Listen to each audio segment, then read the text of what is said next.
welcome to a new episode of PR 360, and I'm your host, Brett Deister.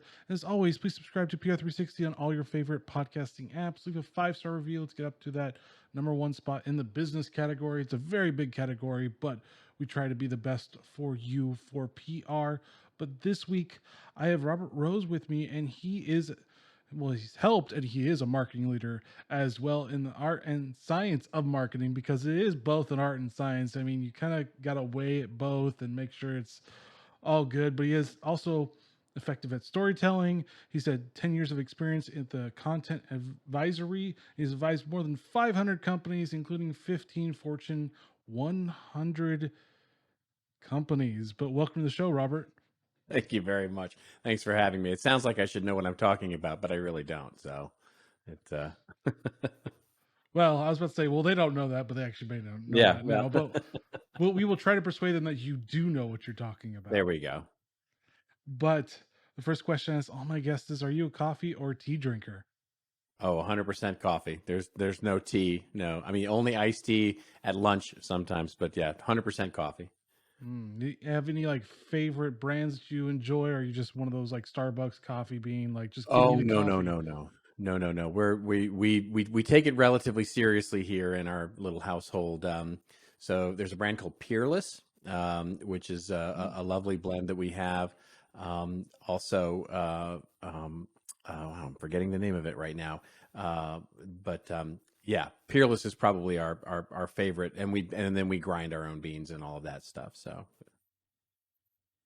although I have to tell you, I've been enjoying very much. So I'm also like I need a fast cup of coffee right in the afternoon, and I have to tell you, and they're not a sponsor, they're not, I have no affiliation to them in any stretch, but I've been loving this subscription I have to Comatier, which is sort of deliver the little, frozen pods of coffee to your house. And, I've been trying to drink more decaf. So it's a great way to subscribe to my afternoon decaf and not have to buy big bags of it. Yeah, they can get pretty big, and then you have to find room for the big bags. Yeah. But I gave a brief summary of your expertise. Can you give our listeners a little bit more about your expertise? Sure. Yeah. Well, I mean, I've been in marketing and I now have the gray hair to prove it for 30 years, and started my career in television, and then quickly moved. And I think everybody quickly moved through the whole .com supernova. Ended up with a number of startup companies there in consulting on the agency side. And then really found when I was the CMO of a startup company, startup software company, and I had built, really without even intentionally realizing it, a content marketing organization where I hired writers and designers and journalists and all these people to help us turn our little startup into a media operation, just because we wanted to absolutely be considered, in the mix when we were competing with the likes of IBM and Microsoft and all these huge companies, and that we were never going to win on the scheme of brand. And weirdly, it worked, and we did very well with the company. And then subsequently, I met this guy, Joe Polizzi, who was kind of going all in on this concept of content marketing, and he started an organization called the Content Marketing Institute, of which I joined, really as it began as their chief strategy officer. And then we grew that little thing to its, ultimate acquisition by Informa back in 2016, and had a successful exit there for him. He went off to write novels and do things with Web3 and crypto and all that stuff. And I'm still working in content for a living. And so now I have my own little consultancy, called the Content Advisory, where we help brands operationalize the process of content marketing and content strategy. And along the way, I've written a couple of books and, host a podcast and all the usual stuff. Yes, and all the usual stuff. I don't know about that, but yeah, sure. I mean, for you, I mean, for some people, they're like probably an overachiever, but hey, we're glad you're always on the show because we think you have a lot to say. Absolutely. But after advising over 500 companies, what did you learn about the brand's marketing and PR effort? I'm pretty sure you've kind of been like, wait, people are still doing this? Yeah, well, and it's becoming more important than ever. I mean, especially in, I'm not sure we're quite allowed to say that we're post-pandemic just yet, but in a post-pandemic world, I think brand and PR and storytelling has become probably the most important thing in a marketing strategy, and we're certainly seeing that in the research. But I would point to Edelman's Trust Barometer this year, the 2022 version, where they really said that social responsibility, and has become a corporate function in business, and that, if nothing, is all about telling more powerful, trustworthy stories to through our brand and PR channels. And it's, in many ways, and we could certainly talk about this, in many ways PR has really, I think, lost its way a little bit because it got so wrapped around the axle of trying to do newsrooms and become so focused on coverage that it really lost its role as the corporate storyteller, which of course it historically had. Mm.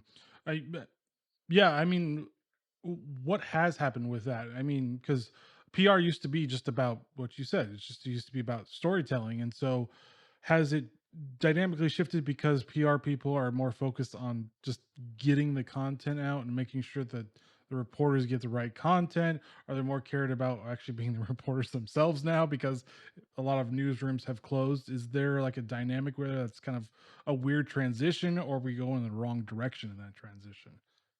Well, I think many PR, certainly the PR folks that get it, have realized that there is an opportunity here for PR to becoming something that it once was, right? Literally relating to the public. How do we take our brand and relate it to the public? And in so many ways, the role of PR was as the storyteller, that which brought the brand story out to the public and increased the value of the brand as a result of that. And I think what we had over the last, call it 15 years, really, 15 or 20 years, is PR slowly became a sales mechanism of content distribution, right? I mean, it literally became, where do we take our marketing materials and try to get them placed on third-party sites? And, so much of what the classic, the coverage book and everything that happened in PR was all about, how do we get our content, independent of what it was, on somebody else's site, whether that be, a journalist covering us, whether it be a blogger covering us, whether it be social media, sort of sharing that story. It all became a distribution game. And really the question became, well, what is it we're distributing, right? Because in so many ways it was marketing materials or sales materials, or the hiring of some new executive, or the hiring of some new amazing employee, or the corporate, acquisition of X or Y, or the analyst relations of Z. And all of those sorts of things became about us, about us, about us. Let me tell you more about us. Enough about us. What about us, right? And so in so many ways, what we see is PR evolving to say, how do we take a step back and start talking about the stories that we want to tell as a brand, and start building that either in owned media channels, like, in other words, building our sort of content hubs, or story hubs, or in many cases, actual publications, or how do we evolve the coverage we're trying to get on third-party sites to talk more about what it is we stand for as a brand and deliver value through that? Because honestly, that's the way, some statistic, I'm sure you know it better than most, which is, for every journalist, there's now 7 publicists or something like that. It's crazy, the sort of asymmetry that exists in trying to get our story out there. And so, I mean, has this been just an evolution because of the journalistic industry basically retreating or not having enough money or going bankrupt? A lot of them have gone bankrupt. Is this kind of PR filling that role, even though they may have not filled that role, but they had to fill that role just because they needed to tell the story of the company? And this was really the only way they could do it, because you never really know if the reporter still works at the same publication as it did for a while, or even maybe for a few months. Yeah. Yeah. I mean, I think a lot of it has happened is, I mean, certainly the disruption of the publishing industry has played a huge role in this, right? I mean, where, the democratization of the news has, and in many ways, the brands being able to take the news directly to the public has affected this, right? Because do I really need to get my news from XYZ publication, or can I get it the news as it stands from just a filtered Google search or a filtered, alert, app. So I don't really need, there's that great scene going all the way back to Jon Stewart's Daily Show, where he had this was, I don't know, maybe 10 years ago, when he had the editor of the New York Times. This is before the New York Times' sort of evolution. And the editor of the New York Times sits down, and Jon Stewart says, "Oh, you're the guy who brings me yesterday's news," right? Because it's just so real time now that you don't really need a newspaper to bring you the news. And what we've seen is, of course, journalism evolve out of that to, what do I think about the news, right? So when we see the journalism these days, in so many ways, in bad and good, by the way, there's, positive and negative sides to this. It's not the news, it's our point of view on the news. And that's where we're trying to get coverage these days as PR professionals, is we're trying to find the right reporters who will share their point of view on our news. And that becomes just an exceedingly hard thing to do, because everybody's after those journalists for the exact same thing. Mm. And so, I mean, it's kind of funny you said the yesterday's news, but should the publishing company or the news company or the news industry or the journalists actually embrace the yesterday's news as more of a philosophical of like figuring out the story, because you have 24 hours extra to fill out the story? And so maybe instead of embracing the right now, they should embrace the, we're gonna wait, we're gonna take our time type of a thing. I know not everybody likes it, but there seems to be a different dynamic that they should have embraced, and they embraced the wrong thing, and now they're trying to catch up and always be like first, and sometimes first means you're not correct. Well, that's where the whole equation of trust comes in, right? Because it's almost impossible these days to become first, right? I mean, inherently, by definition, there can only be one. So really, the idea of becoming first all the time is not going to be a differentiator that's sustainable. And so, to your point, it becomes the overarching meaningfulness or trustworthiness of the content that's being generated by the organization. And that's what you see a lot of brands doing, right? So brands understand that they can't be, first. They just don't have the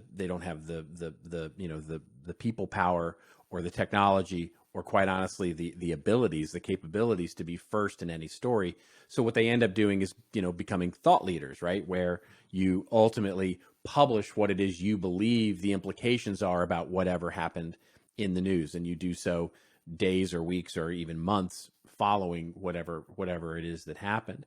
But to your point, as a news organization, the trustworthy, and you can see organizations really starting to differentiate on this, right? The New York Times, to a lesser extent, the Washington Post and others, where, and even industry magazines, really moving away from the idea of being as timely, but moving into a situation where they're the most trustworthy, right? Theirs is the most trustworthy. That's the reason you subscribe, is not because you're going to get it first. You're going to get it first from anybody. You're going to get it first from Google or Facebook or your friends who are posting it up in real time. Twitter now with the Ukraine war, right? It's that's where you're going to find the first, but you're going to get the meaningful experience, the trustworthy experience from the publication. And that's hard. That's hard for PR professionals, because they have to now chase that trust, right? They have to then not only persuade the journalist that their article or their story that they're trying to push is valuable and timely, but it's also going to embolden them with trust, right? It's going to help them on that journey. And boy, that's tough, when you're pitching a new product launch or something like that. So, the question is now PR pros, are we just now chasing trust all the time? Like, we can't actually like hit that trustworthiness. We have to chase the next trustworthiness scale. But that's the opportunity, right? That's the amazing opportunity that we have in PR right now, is that, so this goes back to the Edelman Trust Barometer, where they find that business is really the only standing trusted institution, right? As a public, as a consumer of media, we don't trust mainstream media. We don't trust the government. We don't trust our institutions. We don't even trust nonprofit organizations. business is the only institution that is considered both ethical and competent. And so that trustworthiness is an opportunity for corporate storytellers to start to build an audience and build value and trust with those audiences so that it drives value for the brand, right? And so, I mean, we can have a good bottle of scotch over, what it says about our culture that, where our trust is so low and everything. But the opportunity as a business, a great example of this, we worked with one financial services organization that has created their thought leadership program, their blog, and their resource center to the extent where the audience, and they've done the research to show this, the audience that they have gotten subscribed trusts that brand for thought and on the content more than they trust like Financial Times or Wall Street Journal or MSNBC or any of the sort of traditional media houses. They don't have nearly the same interaction quantity, but when they do have interaction with that content, they trust it higher than those. So it actually, in a weird way, makes more sense for MSNBC or Wall Street Journal to advertise on that company's blog than it does the other way around. So that's the opportunity we have in business, is to create a much deeper level of relationship with consumers if we can create content that delivers that trust. Mm-hmm.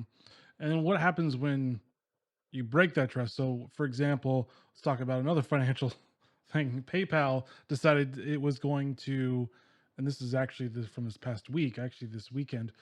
Basically, if you spread quote unquote misinformation, we'll deduct $2,500 from your credit from us. Yeah. And everybody was like, wait a minute here, like why are you deciding what's misinformation or not? And they got a lot of flack for it, and they're like, oopsies. Like their PR for saying sorry was kind of like, oh, we didn't intend for this to happen. It's like, you didn't intend for this to happen. So like, how do you judge that? Because PR people need to understand if you make a mistake, just own it. Cause that's the other part of trust, is that saying, oh, well, we thought this was a good idea, but then oops, we didn't really want you to find out, it seems like. Great. It's a great point. And I will not purport myself to be a great expert in crisis communications. But to your point about sticking your foot in it, the question isn't if, it's when, right? Every brand at some point will stick their foot in it. And you can argue like somebody at the PayPal, like somebody sat around in a meeting and went, yeah, that's a good idea. Let's go out with that. It's like, wait, what are you thinking? Right. But we will all stick our foot in it at some level, intentionally or unintentionally, we will do that. And that is where building up that equity of trust is a huge win, right? Because if you have that trusted audience, well, now you can start to tell your story in a way that starts to give you a bit of a head start in that crisis communication, right? It's like, yes, see what we've been doing over here, right? Where we've been building this amazing, sort of equity of trust, if you will. And yes, we totally messed up, right? When you see someone like PayPal make that mistake, it's one thing. If you see someone, how many times have we seen Apple step in it, or we've seen, other brands that are more trusted step in it, but then be able to step out of it just as elegantly because they have a constant effort toward going on creating that trust with their, with their consumers. Mm. And then, speaking of like trust, is the content part of the trust too, of like getting out good content, making sure it's on brand or whatever? Is the content part of this strategy? Because you could have a good written message, but a lot of people don't really read as much anymore, or they just read headlines. So should we just be like doing our message on headlines now? Just 10-word headlines and be like, this is our message? Or should it be like focused on like video and like all this other stuff? Is that part of the message of creating that good content? Yeah. Well, it's the, I talked a little bit about this when I did my keynote for Content Marketing World this year, where I talked about the content itself. It doesn't really provide you any competitive advantage. It is the operation that you put behind it. In other words, when you have a scalable, repeatable operation for how you create, manage, and utilize content, this is, by the way, what helps you keep you from stepping in it, right? The reason most brands will step in the mud is because they don't have a process for this, and somebody comes up with some harebrained idea that doesn't go through any amount of vetting, and then somebody goes, yeah, just publish it and let's see what happens. And that's when it goes completely sideways. And so having a process which feels like you're going to slow things down, but actually helps speed things up in a weird way, having a process and a a messaging architecture and a narrative architecture and a planning process and a calendar and a thoughtful method of looking at what it is we're going to say as a brand is critical. So call that a content strategy if you like, and we do, but that's the real key, is the operation that you put behind this and the thoughtfulness behind that operation, because the content itself is going to be, ephemeral, right? And, today it's headlines for Google, tomorrow it's long form content for, Facebook, the next day it's this kind of content for, TikTok. The content will change and evolve and just sort of be this always changing idea that we have to swim through. True. I think Google's now really their search, they're really focusing in on visual search. Like I just saw like a redesign where they're putting more visuals on the actual Google search, and then basically adding like video search console to, I think, the tag manager or something like that, and then GA4. I think they're trying to step into more visual content. So I mean, for marketing and PR pros, how do you get this to be good for Google search? Because you always want to be on top, but also make sure that your structure of like the message is still sound, where you're not stepping in it as much, I guess is the best way of saying it. Yeah, it's I mean, what I've been calling it the return of push content, right? Because if you think about it, where we can see things evolving to, at least now, I mean, things may change certainly, but what we can see now is that search itself is starting to become inefficient. So the major platforms and us as minor platforms, businesses, are leaning much more into content discovery rather than searching for content, because now it's just, there's such a sea of data and intent available to platforms, meaning everybody from Google to Facebook to TikTok to, LinkedIn to us, that we can start to anticipate what people are looking for before they're even looking for it.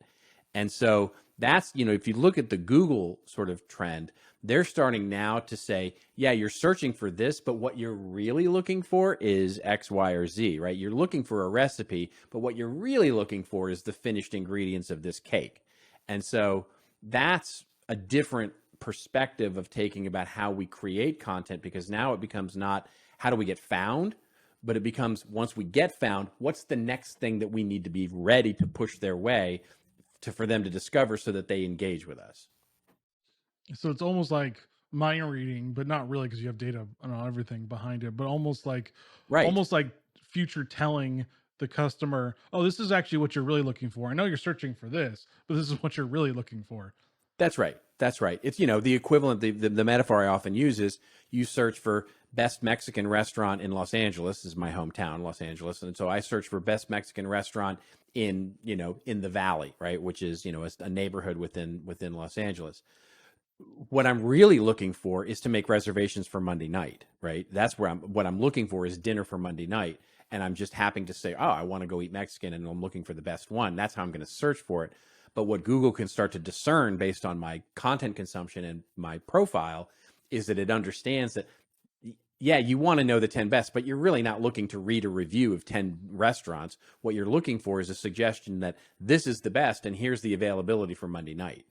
And that kind of anticipation of the content experience at a much more micro level for businesses, when I go to an e-commerce store or when I go to a newsroom or I go to a content marketing platform like a thought leadership center or something like that, yes, I'm searching for this or I'm looking at that, but what I'm really looking for is a solution that or progress toward a solution on why. And understanding that is a critical part of a new content strategy.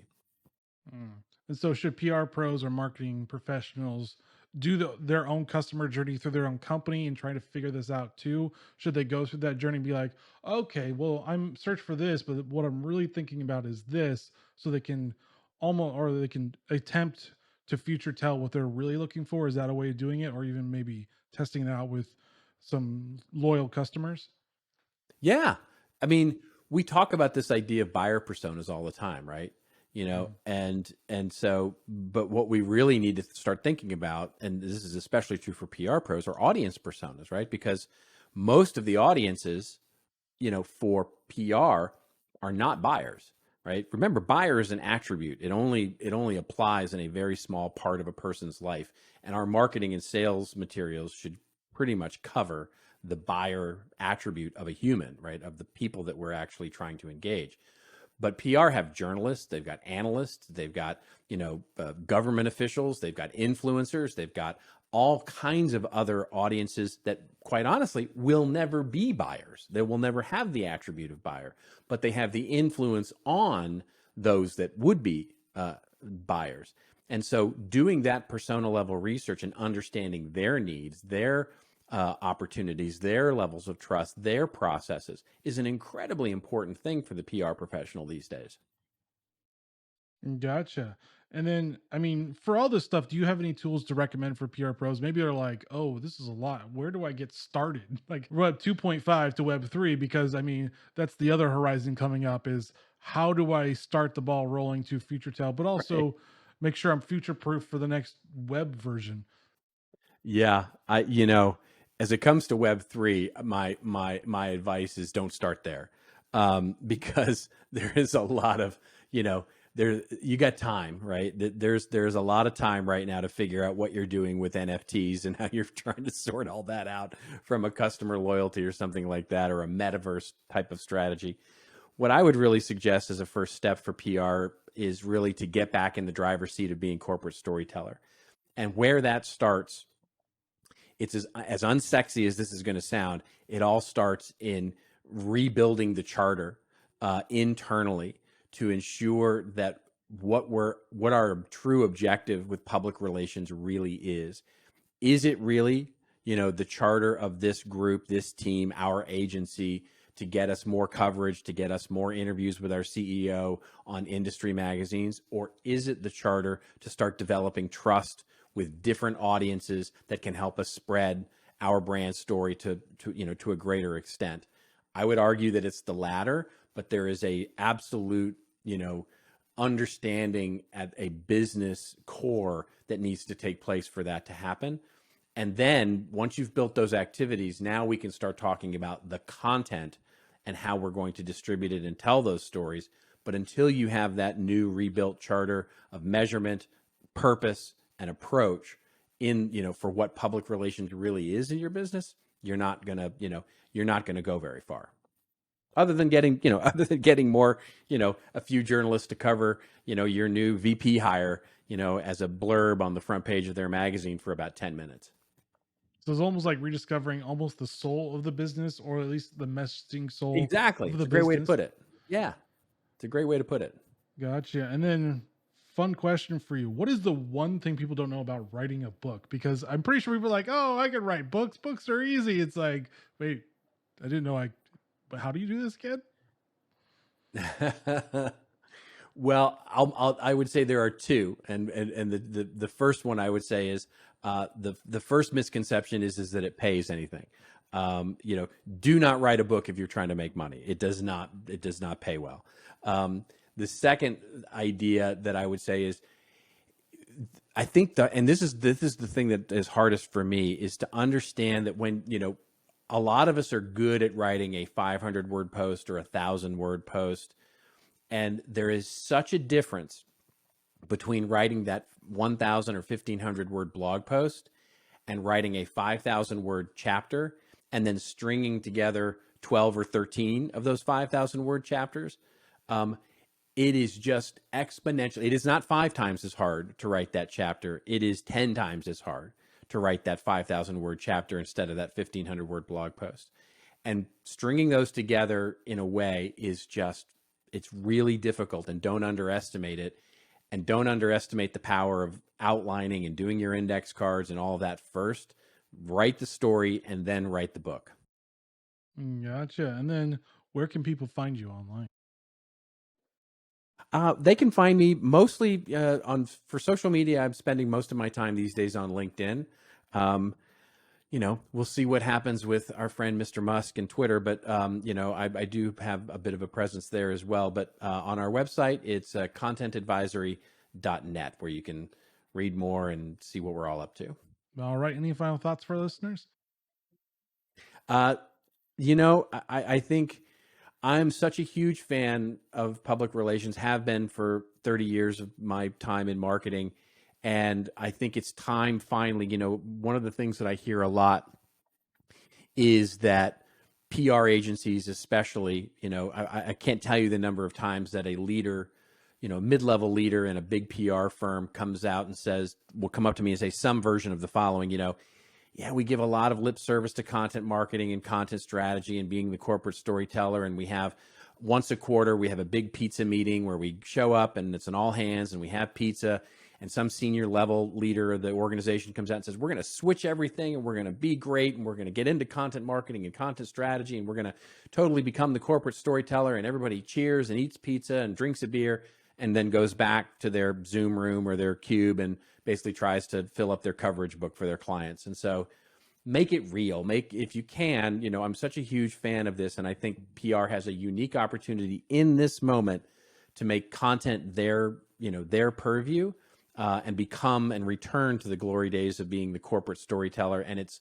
ever more important than it has been. So, my best of luck to all of those, because I'm a huge fan. All right. Well, thank you, Robert, for joining PR360 and sharing your knowledge on content and messaging and everything else in between. And thank you for listening to PR360. As always, please subscribe to PR360 on all your favorite podcasting apps. Leave a 5-star review. Get us up to that #1 in the business category. And as always, see you guys next week. Be sure to get to understand your messaging and get the soul of the messaging of the company. And again, see you next week. Later.